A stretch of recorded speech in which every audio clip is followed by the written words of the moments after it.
Olá pessoal, tudo bom? Hoje nós vamos falar sobre estratégias ou estratégia para a carreira na área da saúde e especialmente medicina. Se você está pensando que você só tem que se preocupar nesse momento com a sua formação, nós sabemos que a quantidade de assunto é muito grande, são muitas coisas para aprender. No entanto, hoje nós necessitamos pensar em estratégias muito além daquilo que nós fazíamos antigamente. No mercado não está mais tão simples, nós nos formamos e automaticamente temos uma ascensão de carreira. Muito pelo contrário. Os estudos mostram que cada vez mais é maior o número de profissionais que se formam na saúde e acabam abandonando seus diplomas. Isso mesmo. Por que será que isso acontece? Por que será que nós temos profissionais que se emancipam e tem profissionais que não se emancipam? Talvez aquela história do deixa a vida me levar não serve para esse caso. Nós precisamos agora adotar algumas estratégias. E quando a gente começa a se preocupar com isso? Desde o primeiro dia da formação. Exatamente. Mesmo que você não saiba como fazer, por onde fazer, você deve saber que existem estratégias que podem lhe ajudar independente da área que você resolva seguir. Isso mesmo. E é justamente sobre algumas dessas estratégias que eu vou falar com você hoje. Nós começamos aqui o nosso slide que vai orientar as nossas discussões, que é sobre a importância de se construir um currículo desde a graduação, em todas as áreas da saúde, mas especialmente em medicina. E nesse lugar, nós vamos estar começando a esclarecer sobre a importância de você reconhecer o cenário, seja na medicina, seja na nutrição, na psicologia, na fisioterapia, na biomedicina, você deve estar atento ao cenário. Como você acha que vai ser o cenário quando você sair da sua graduação, quando você sair da sua especialização, ou ainda, como será o cenário dentro daquela área que você deseja atuar, caso você já saiba? Exatamente isso. Muitas vezes, os jovens, ao escolher universidades, cursos, até mesmo os adultos, as pessoas que de diferentes idades, escolhem aquela graduação, escolhem aquela especialização, sem ter um objetivo claro e específico. E tampouco pensam sobre os desafios do olhar estratégico para a sua profissão. Lembre-se, em todas as profissões, nós temos pessoas que conseguem se emancipar e pessoas que não conseguem se emancipar. Qual será a diferença? Será que essa diferença está apenas no capital intelectual? Ou será também que faltou estratégia? É claro que, na área da saúde, nós temos a obrigação de nos dedicarmos cada vez mais para que o nosso capital intelectual, para que a nossa competência técnica esteja sempre muito boa. Porém, muita competência técnica sem estratégias e sem direcionamentos pode sim levar o profissional para o rumo errado. E é justamente isso que a gente tem que refletir. Aonde você quer atuar? Então, faça um mapeamento. Acompanhe o mercado, acompanhe as áreas, acompanhe as pessoas que estão aonde você quer chegar, para que você consiga já ter um norte de quais caminhos você deve seguir. Ah, professora, mas veja, eu não penso sobre isso ainda. Eu posso fazer estratégias mais generalistas?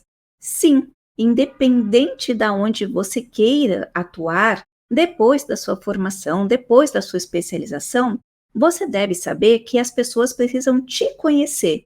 E nada melhor do que você demonstrar durante a sua jornada quais foram, as suas produções intelectuais, ou seja, quais foram os caminhos que você percorreu e quais as suas competências que você está, ao longo da sua formação, adquirindo.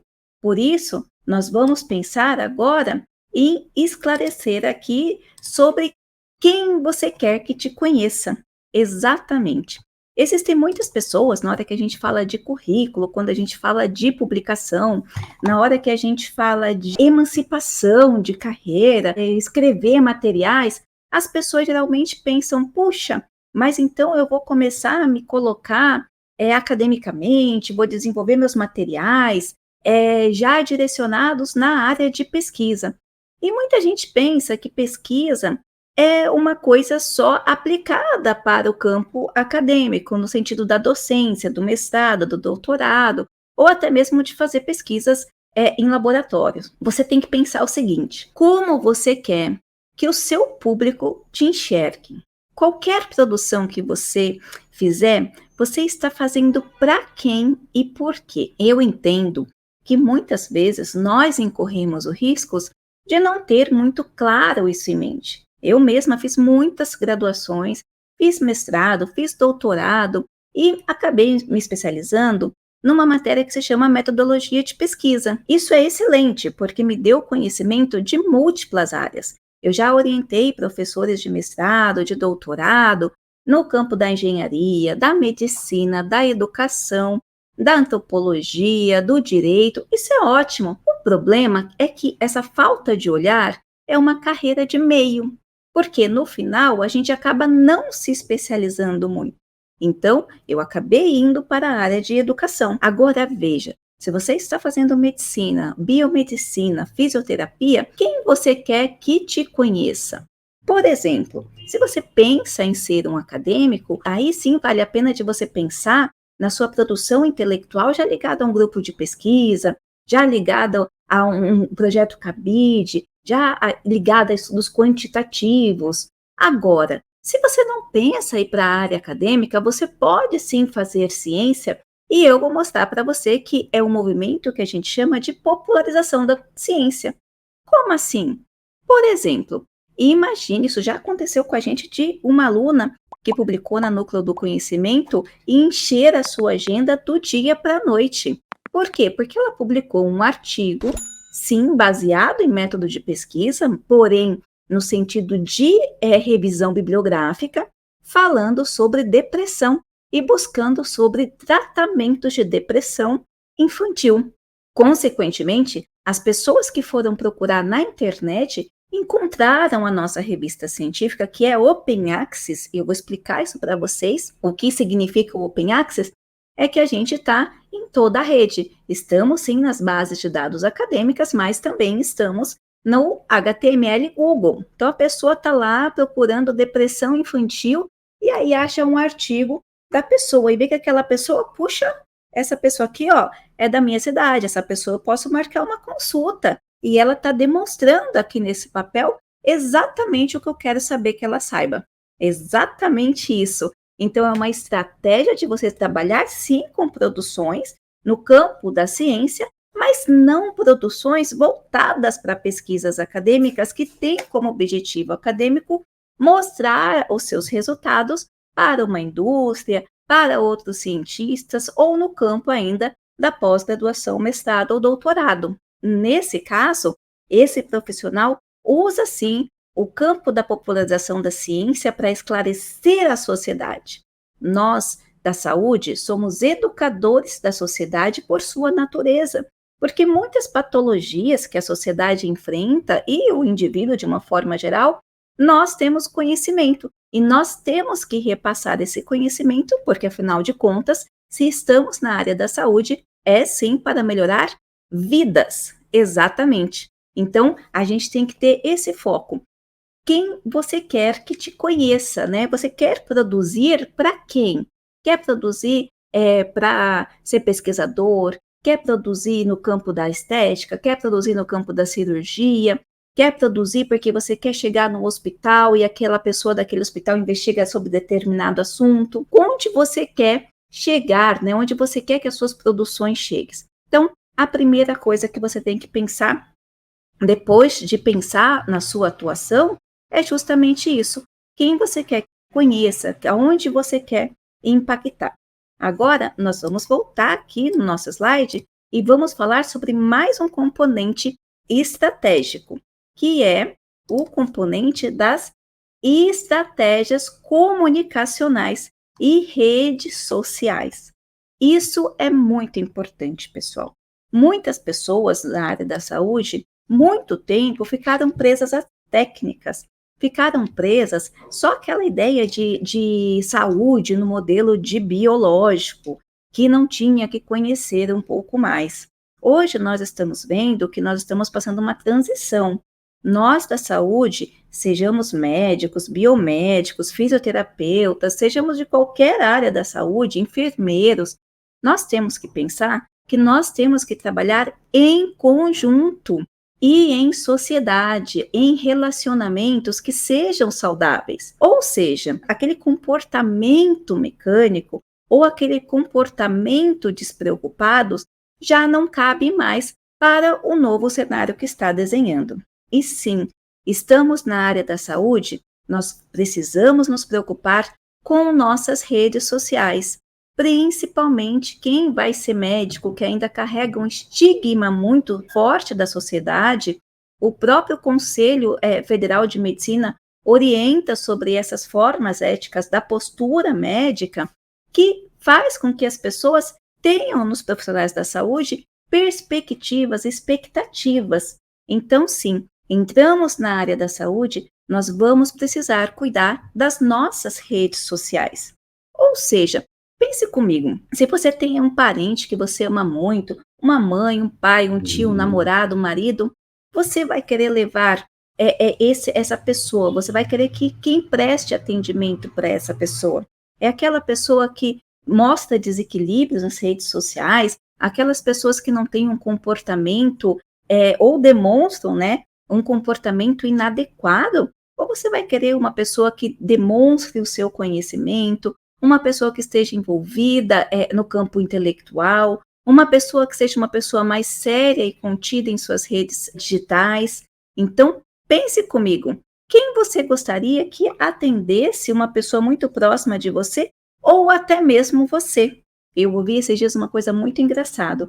Você faz faculdade, então pensa, você vai querer ser atendido por aquela pessoa que sempre teve uma postura na faculdade, ou você vai querer ser atendido pelo rapaz que estava o tempo todo ali, ou a pessoa, né, que estava o tempo todo ali envolvida com coisas que não eram tão agradáveis?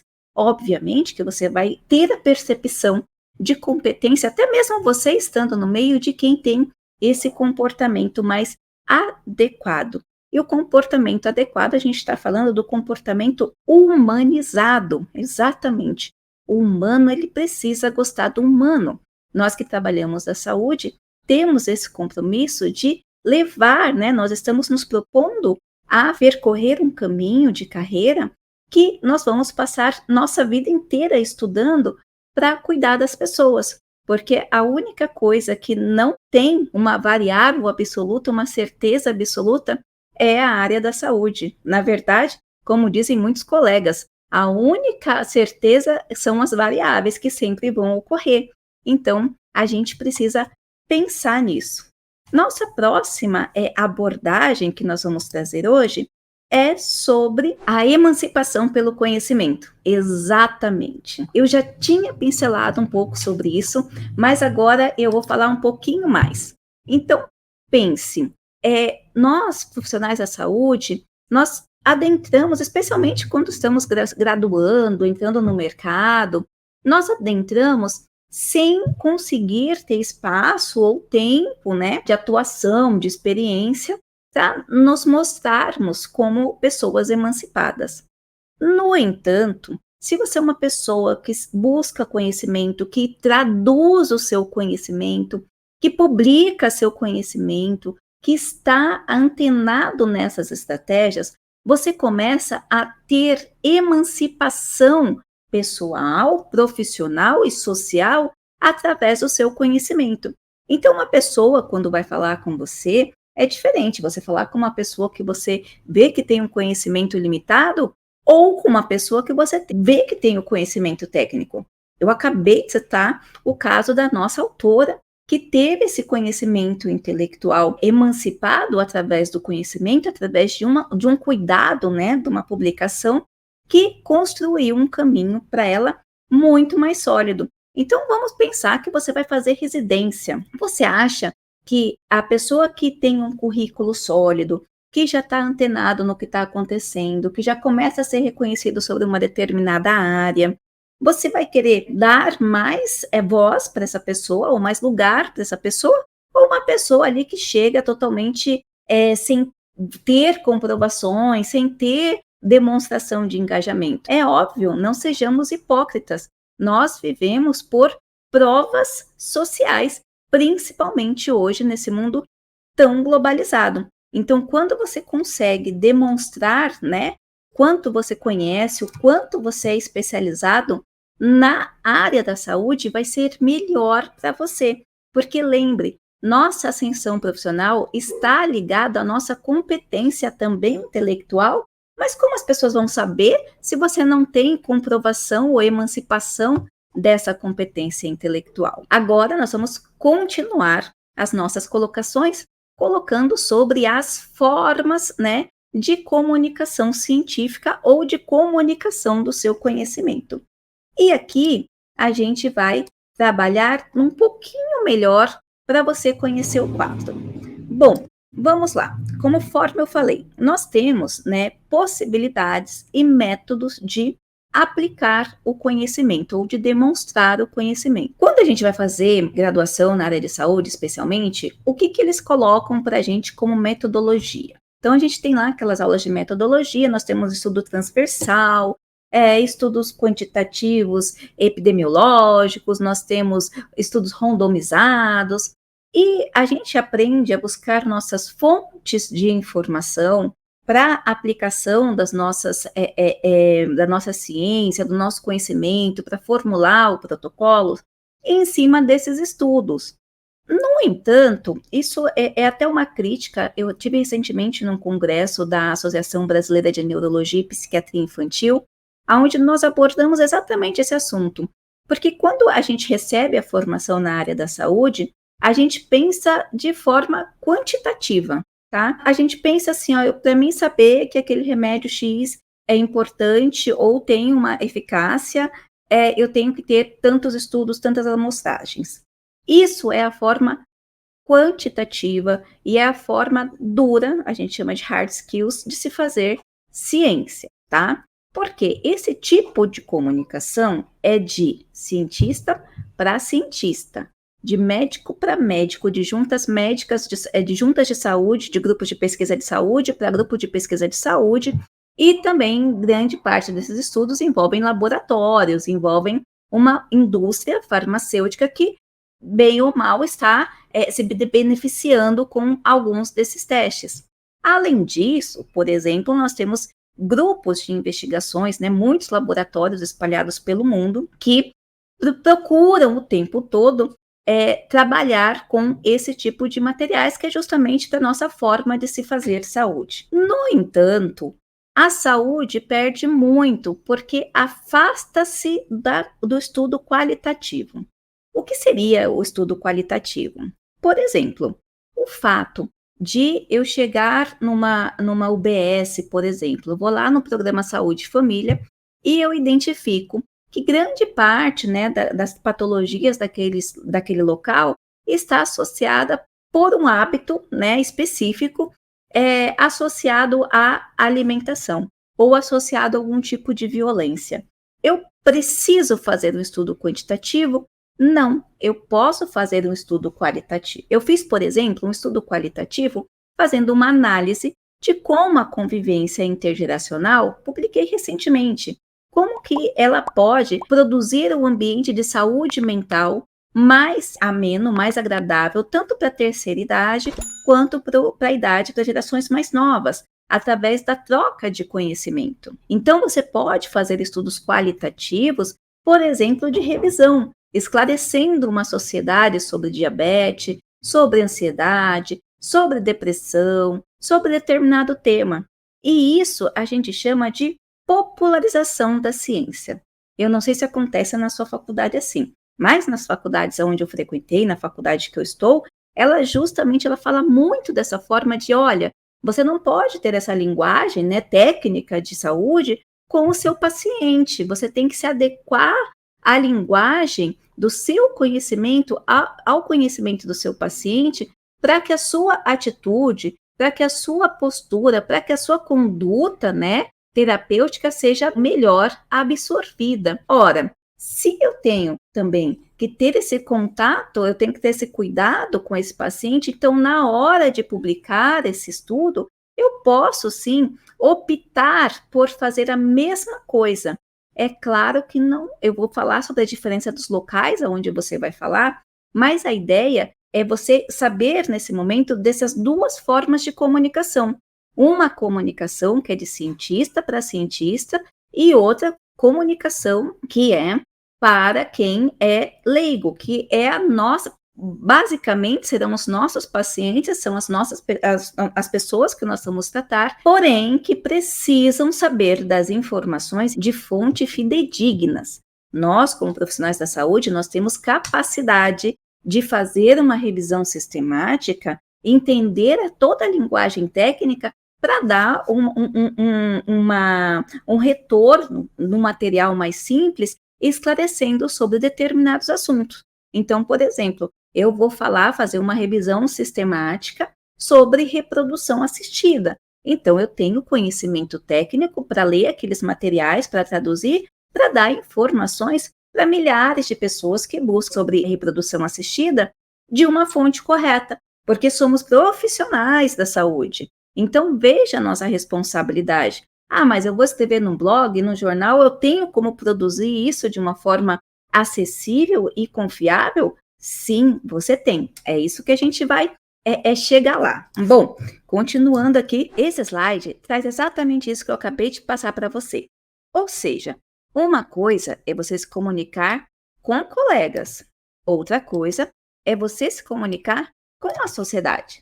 Então, veja, aqui, quando a gente vai fazer um material direcionado a colegas, nós estamos falando, sim, da necessidade de quantitativo, nós estamos falando na necessidade de fazer uma retrospecção, ou fazer um estudo laboratorial, ou fazer um estudo de caso-controle, porque nossa produção, nesse caso, é direcionada para políticas públicas, para auxiliar condutas e protocolos, é para auxiliar conhecimento, e é também para quem deseja atuar no campo da pesquisa e adentrar ali o meio acadêmico, né, de uma forma que eu diria mais ativa, né, ser um professor de mestrado, um professor de doutorado, ou ainda atuar como uma pesquisa fora do país, enfim. Nesse caso, a comunicação, ela é uma comunicação de colega para colega, de profissional para profissional. Por isso, a linguagem e os dados e a busca são diferentes. Agora, você tem a necessidade de produzir uma comunicação para a sociedade. E aqui, por exemplo, eu coloquei um exemplo, né, uma figura que traz uma semiótica de um exemplo. Por exemplo, você pode fazer um artigo falando sobre os perigos, sobre os desafios no tratamento, né, da automedicação. Você pode falar um material que traga uma conscientização, ou até mesmo que estabeleça algumas diretrizes, né, e ações que devem ser realizadas com relação à automedicação. Então, uma coisa é você trazer a automedicação fazendo um estudo, vendo quantas pessoas se automedicam, fazendo uma entrevista, aí você vai pegar o seu projeto, passar pelo comitê de ética, ver se você pode aprender. E outra coisa é você fazer um artigo esclarecendo para a sociedade quais são os riscos da automedicação. E aí sim você vai se apoiar na literatura, fazendo ali uma linguagem mais esclarecedora para a sociedade. Um exemplo aqui básico que a gente encontrou. Bom, agora eu vou trazer para você, já que a gente falou aqui bastante de tipos de materiais, de tipos de produção, eu vou trazer aqui para você a questão do currículo. Agora a gente vai entrar num caminho um pouquinho mais técnico e é importante que você pare agora, porque talvez você não conheça essas palavras e nem ainda, talvez você não conheça a amplitude e as diferenças desse currículo e de uma terminologia que você precisa saber daqui para frente. A primeira coisa é sobre rede de metadados. Você já ouviu falar sobre isso? Bom, se você não ouviu, eu vou tentar explicar para você. Hoje, como você deve saber, toda a nossa vida está associada, né, está catalogada no ambiente digital. E esse ambiente digital, ele se cruza como redes de informações. Por isso que quando você vai olhar ali o seu celular, você percebe que tem notícias que são meio que direcionadas para você, muitas vezes até sobre coisas que você está falando. Então, por exemplo, se você pesquisa lá a carreira profissional na área da saúde, as matérias da faculdade ou cursos, você vai ver que as notícias, né, as propagandas, as notícias desde os e-mails até as ligações, aquelas mensagens de WhatsApp, em todo lugar você vai ver que você vai tendo uma rede de comunicação que vai mapeando você para que você possa ser direcionado de acordo com as suas preferências. Então, se você pegar o celular de qualquer pessoa e ver ali as notícias que o celular daquela pessoa traz para ela, você vai ver que elas estarão ligadas de acordo com o perfil da pessoa. E isso acontece pelos metadados. Na comunicação intelectual, na comunicação científica, também não é diferente. Então, você produz um material científico e aí você vai ver que esse material científico ele vai ganhar uma série de metadados que vai cruzar com outros dados e aí você vai fazendo uma rede. Por exemplo, eu vou explicar para você agora. Se eu for lá no ResearchGate, ou eu for lá na Crossref, ou eu for lá na Google e puxar o meu nome como pesquisadora. Então, o que você vai ver? Olha, eu vou puxar o meu nome, né, para a gente não correr no risco. Então, eu vim aqui no Google, né, puxei meu nome aqui, ó, Diana Dendaski, e vamos ver o que ele me traz, o que ele traz. Olha, ele vai trazer aqui esse gravador e ele vai trazer o Google Scholar. Então, aqui você dá um like, você vai ver que eu sou editora-chefe da revista Multidisciplinar Núcleo do Conhecimento. Você vai ver que eu tenho mais de 3.000 publicações. E aí você vai vendo bastante coisa que vai dizendo um pouco sobre quem vos fala. E aí você vai clicar aqui, ó, Google Scholar. Aí vai ter aqui alguns artigos meus que estão aqui indexados no Google Scholar. Pena que ele não puxa em todos os idiomas, porque cada artigo meu ele é publicado em 7 idiomas, então às vezes os dados não ficam ok. Mas você vai ver aqui do lado, tá vendo? Ó, um monte de professor, um monte de gente aqui do lado. O que significa isso aqui?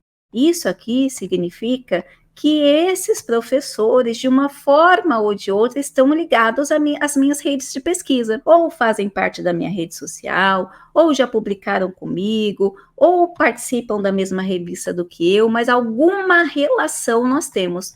O que é isso? São metadados que vão cruzando essas informações, e essas informações ocorrem várias redes, né? Tem as suas redes de metadados, mas cada vez mais elas vão compartilhando essas informações. Então, aqui, ó, aí você vai ter o escavador, você vai ter bastante coisa que vai trazer uma noção, se você quiser, não, eu quero saber quem está falando, que é exatamente isso que o paciente vai fazer com você. Lembra quando eu falei que hoje em dia a gente se emancipa pelo conhecimento? Com certeza, se você precisar de um tratamento, se você precisar de uma indicação, claro, além das redes sociais, das redes que você conhece, você vai sim buscar pela pessoa, né? Quem é que está falando, quem é que está dando essa aula, e esse nível de estratégia, né, de pessoa, de demonstração intelectual, faz com que as pessoas te olhem, né, de uma determinada forma, principalmente com relação ao seu capital intelectual. Então, você entendeu que os metadados, eles são essa junção, né, a logaritma de informações, ou algoritmo, né, de números que vão cruzando um com o outro. Então, eu vou mostrar para você, por exemplo, o DOI, tá? Então, você publica um artigo na Núcleo do Conhecimento e você vai ter um artigo com DOI. O que acontece com esse DOI? Esse DOI, ele é um metadados. Eu vou mostrar para você o que é o DOI. Então, aqui, eu vou mostrar para vocês um artigo que nós publicamos com o nosso grupo de pesquisa. Nós fazemos bastante eu participo de 5 grupos de pesquisa, e agora que eu estou fazendo medicina, eu tenho mais 2 grupos que nós estamos formando. Então, a gente publica bastante materiais sozinha, mas também em conjunto. E aí, a gente publicou aqui, ó, esse artigo no mês 8/8/2023. Ele tem um número aqui, tá vendo? Ele tem um registro. Nesse registro, nós vamos saber quem avaliou esse material, quanto tempo levou de análise, quem são os pesquisadores, lembra lá do grupo de dados cruzado? E aqui nós temos, olha, o tanto de leitura que teve nesta página, tá? Não são em todas as páginas. Então, até nessa página, nós tivemos aqui 694 pessoas que leram. Isso aqui é impacto, tá, pessoal? Quando a gente fala de impacto, nós temos 2 jeitos de impacto. Esse impacto aqui, que é de quando o meu material chega, e esse impacto aqui, que é o número de citação. Ou seja, pessoas que leram o material, citaram nosso material e publicaram o material. Aí o metadados vai cruzar e vai falar, olha, esse material foi citado por outro pesquisador tantas vezes. E esse material foi mais direcionado para a comunidade, como esse caso daqui. Então, agora, esse metadados vai mostrar, olha, nesta página aqui, porque nós temos mais páginas, ele teve 694 artigos, então ele é direcionado para a sociedade ou para alunos de graduação. E aí, ele ainda não teve nenhuma citação, mas ele pode ter citação amanhã, depois de amanhã, aonde ele for citado, o metadados vai acusar aqui. Nós entendemos um pouco que esse metadados, esse cruzamento, né, de algoritmos ou algoritmos, depende de como você fala, e das variáveis, mas vamos esclarecer. E aí, você vai ter essa relação, essa rede, essa característica, essa identidade. Por isso que a gente até toma bastante cuidado, né, quando a gente tem algumas relações virtuais que acabam não favorecendo, né, eu tenho essa pessoa aqui como parceiro, aquela pessoa, mas que acabam não favorecendo a sua vida no sentido de cruzamento de dados, exatamente. Cada vez mais nossos dados serão cruzados. Agora, eu vou falar para você, primeiro são 2 currículos fundamentais que você vai fazer, se você não tem ainda, você vai terminar esse vídeo e já vai fazer, porque você vai precisar para a sua emancipação. O primeiro é o currículo Lattes, e o segundo é o currículo ORCID, e eu vou falar para você a diferença deles agora. Primeiro, currículo Lattes, tá? A gente está falando de um currículo, tá? É Lattes mesmo, tá? Já me perguntaram se era Laters uma vez. Não, é Lattes, tá? E o currículo Lattes, ele é o nome, né? Ele é uma homenagem a um pesquisador que tinha como sobrenome Lattes. Então, ele é um currículo ofertado, tá? Pela plataforma do CNPq. Então, a gente tem no Brasil o Ministério da Educação, que cuida, né, que é o amplo dessa questão da educação, mas que ele criou, não digo que é secretarias, mas órgãos específicos, dentro do Ministério da Educação e outro da Tecnologia e Desenvolvimento, para trabalhar no campo do conhecimento no Brasil, especialmente o conhecimento científico, né, que é esse conhecimento de graduação, especialmente pós-graduação, mestrado, doutorado. Nós temos a CAPES. A CAPES, ela está dentro, né, do Ministério da Educação e ela cuida da pós-graduação no sentido mestrado e doutorado, estricto sensu, tá? Importante recapitular aqui. Pós-graduação, você tem 2 pós-graduação, no caso da saúde, 3, tá? Você tem a residência, que é onde vai te dar a emancipação. Então, eu sou um enfermeiro e fiz residência em nefrologia, ou em UTI, ou eu sou um médico, fiz residência em endocrinologia. Então, isso é um tipo de residência que só tem para a área de saúde aqui no Brasil, tá? Então, você tem a pós-graduação, que seria a residência, que vai te fomentar ali, que vai te fornecer a capacidade de você ser um especialista naquela área. Nós temos a pós-graduação lato sensu, que nas outras áreas você já chama especialista. Então, por exemplo, eu posso fazer pedagogia e fazer uma pós-graduação de neuropedagogia ou de neurociência e posso me apresentar como neurocientista. Essa pós-graduação lato sensu, para o campo da saúde, ela funciona também, ela é da área de mercado, mas até o momento, quem faz essa pós-graduação da área da saúde não é o especialista, não é considerado um especialista. Ele tem conhecimento, ele fez uma pós-graduação, mas ele não pode usar o nome de especialista naquela área. Então, note, nós temos pós-graduação lato sensu, tá? que na área da saúde não são todos que você pode se apropriar como especialista, mas apenas como pós-graduado lato sensu. São cursos curtos, são cursos mais direcionados ao mercado. Nós temos a residência, que são especializações que você faz, a grande maioria em ambiente hospitalar, para você atuar numa determinada área. E nós temos um outro campo aqui da pós-graduação, que é o campo da docência, que é o campo que eu sigo já há uns 20 anos, que é na pesquisa de mestrado e doutorado. Então, note que você vai ter 3 tipos de especialização, ou 3 tipos de coisas, né, de conhecimentos que você vai estar buscando depois da sua formação.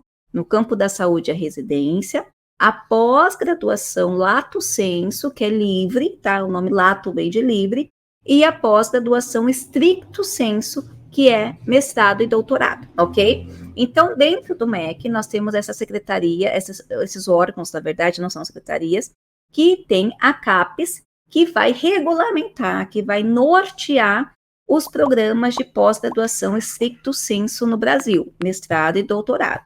E nós temos o CNPq, que também vai fomentar a pós-graduação, mas não está ligado ao Ministério da Educação, está ligado ao Ministério da Ciência e Tecnologia, pelo menos por enquanto, e ele procura também não só fomentar a pós-graduação na área de tecnologia, o desenvolvimento da ciência, mas também de fomentar essas ferramentas, e muitas vezes eles acabam fornecendo, né, ferramentas tecnológicas para a CAPES e trabalham muito em conjunto para nós, tá? Não entre eles, né?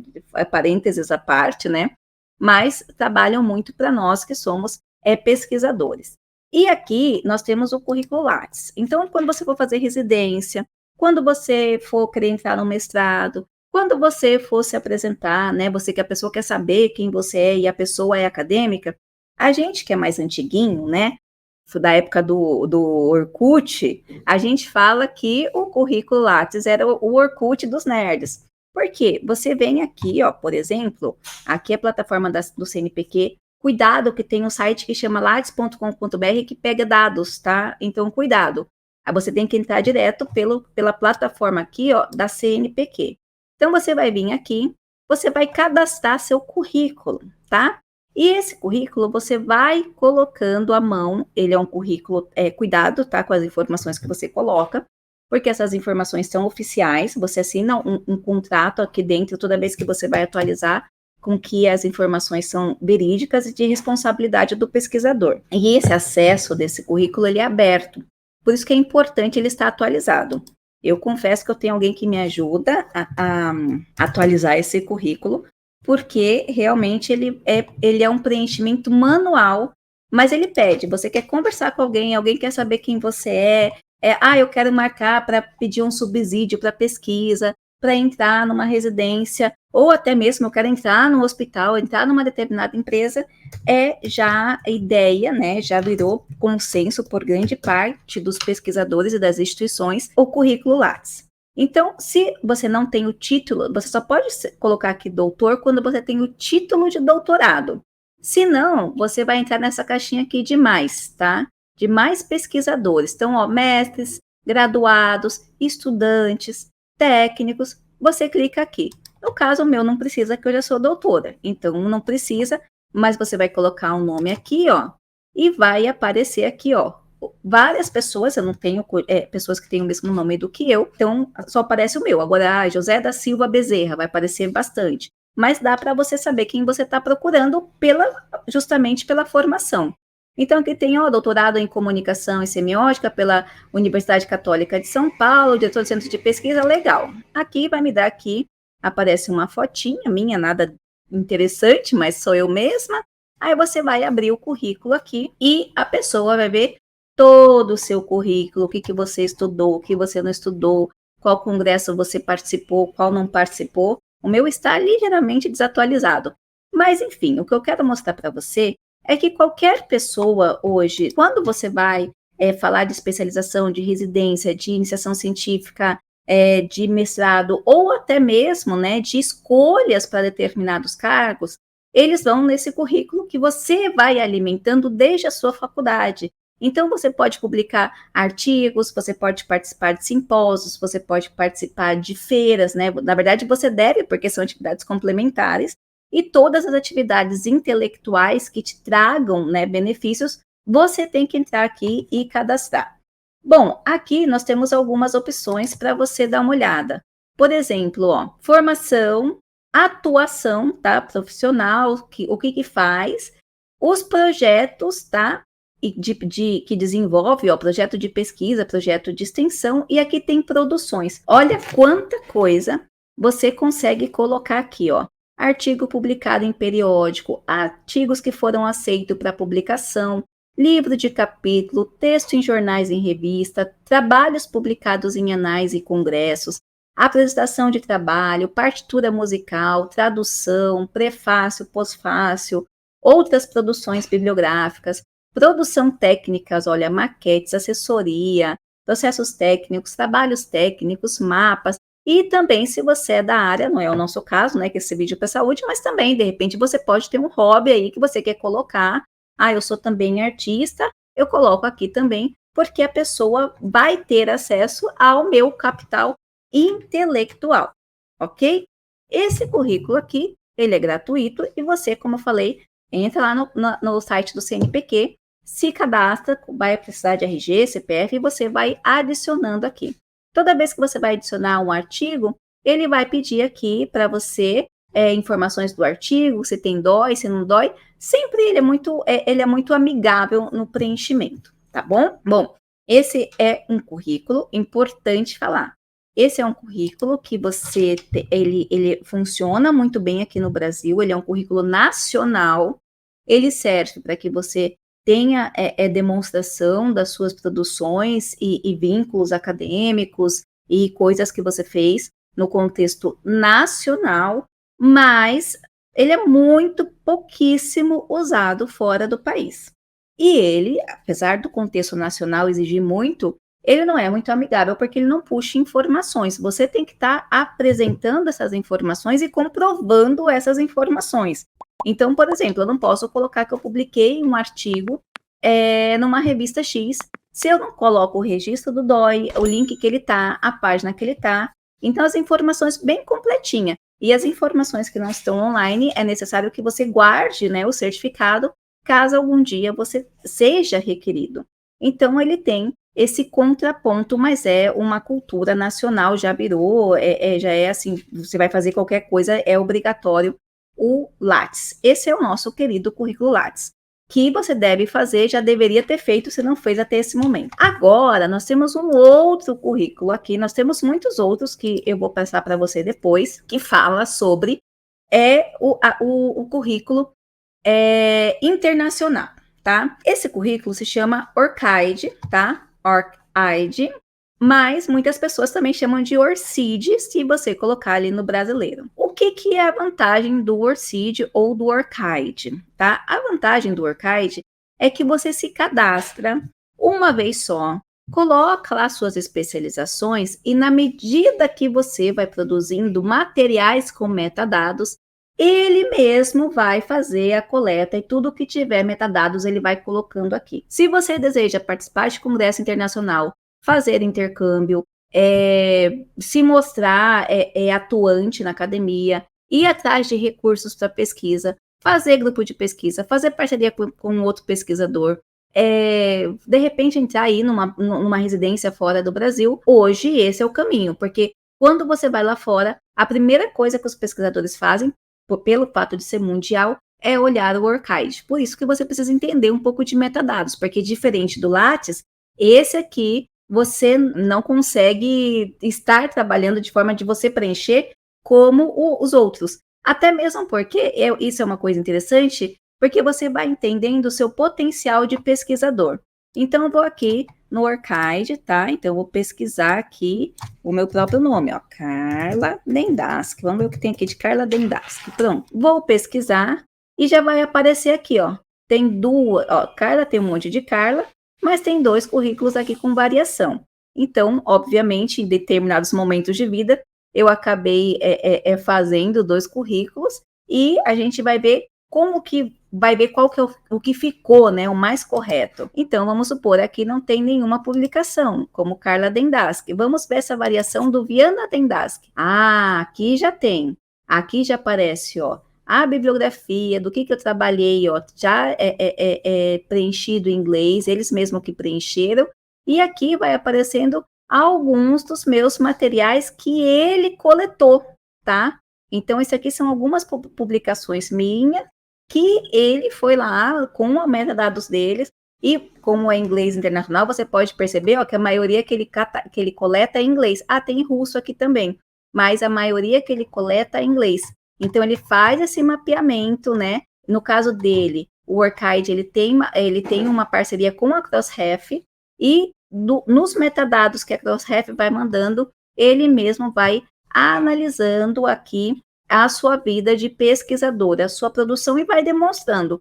Ou seja, se eu chego lá hoje, eu vou querer me inscrever para uma residência internacional. O que eles vão vir aqui? Vão vir no Orchid, vamos ver o que ela pesquisa. Ela já tem produção, ela já não tem?